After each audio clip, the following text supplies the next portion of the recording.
I started with the city, and my primary job with the city was to merge the county and the city health department together. So I was actually employed by the city first for about 6 months, and then I became the business manager for the health department.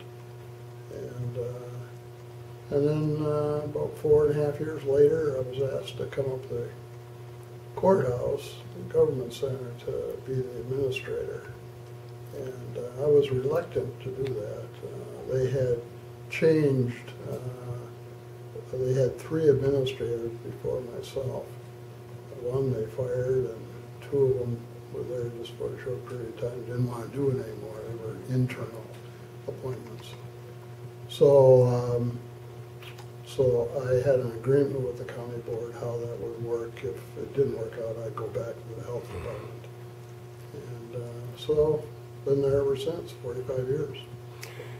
And not that long after you took the job, certainly one of the biggest issues in county history, I would dare say, would be the eventual acquisition of the former state hospital property. Right. That ended up being a sale to the government for a federal prison. Right.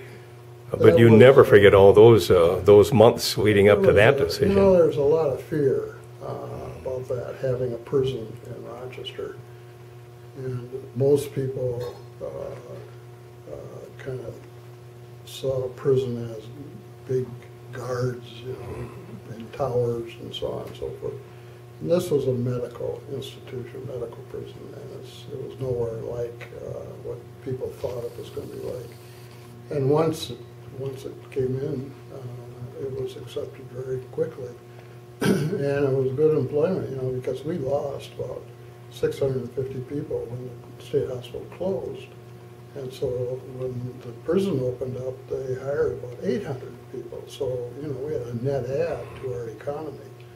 And they're good, they're clean, they're safe, they're much safer than the hospital, state hospital. That was not fenced in. And so it worked out for the community quite well. And you think, too, I was thinking back the other day that acquiring that property led to some other things, primarily the first real waste-to-energy facility and incinerator in the whole state. Right. And that certainly turned out to be a heck of a project. Well, it was, the city had the landfill, and it turned out to be a Superfund landfill because it was leaking and they had some problems with it. So the county, the state law change made the county responsible for solid waste. So before we located a new landfill, we knew we had to look at some alternatives. And waste-to-energy was a good alternative for us. So we announced that first, and then we announced we had to go out and find an ash cell or ash landfill. And so that's how we got a new landfill located without a lot of opposition. And that worked out quite well for us. And speaking of transferring property, there's another project. It seemed like they were just one after another. And the other one would have been the sale of the courthouse property to Mayo, Right. then the purchase and development of where we are today. Right. Well, we had to build a new jail. The jail that we had in the old courthouse did not meet the requirements of the state, and we needed a bigger jail. And so our option was to build a jail over on the lot. You know, the county bought the junior high school from the Old Central school district, and we tore that down. County tore that down, made it a parking lot, with the thought eventually we'd put the jail there and then hook it up to the courthouse. But after discussing that with Mayo, Mayo wanted that piece of property, and so we made an arrangement with them they would buy the old courthouse and the land, the big parking lot that we had, and we would move down here. We had kind of identified this as an area to redevelop, and it worked out quite well. We made enough money off the sale, and then Mayo bought it on a contract for deed, which they gave us more interest than what it cost us to bond for it. And so it was a good deal for the taxpayer also. Very good deal. Some of the other issues that certainly made waves over the years, one that comes to mind would be it's kind of a controversy at the time, but the county board approved that smoke-free ordinance, which became a model for the whole state. Well, that was, you know, being a healthy community, being a community, medical community, we felt that we should lead in that. And there was a Dr. Hart that was at the clinic. He was a big advocate for smoking, stop smoking. And he, along with some other community leaders and the county board and our health department, worked for about a year and a half to work that out. And at the time, the bars and the restaurants were very opposed to it. And they fought it very, very, very strongly. And a lot of people did too, because they wanted to smoke in the restaurants. But after we did it, people would come up to you and say, you know, I've never realized how nice it would be to be in a restaurant without smoking. I can go home and my coat doesn't smell like smoke. Yeah. And I had people that were in some other city where they were in, and people were smoking in the restaurant or bar.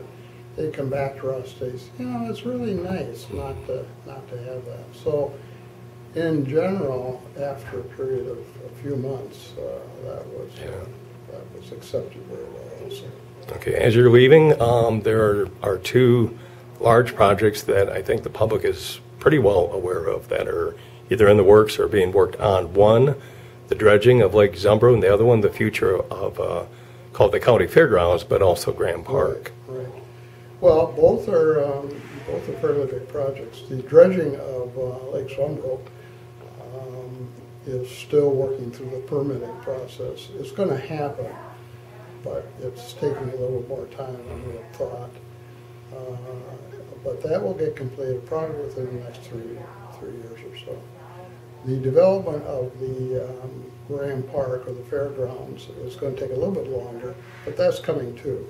And you'll see over the next 5-10 years a big change out there. And that area will be used much more than it's being used right now. Okay. So when you walk out of the door here this afternoon, you have an empty office. What are your immediate plans? Anything at all? We're going to take a long trip.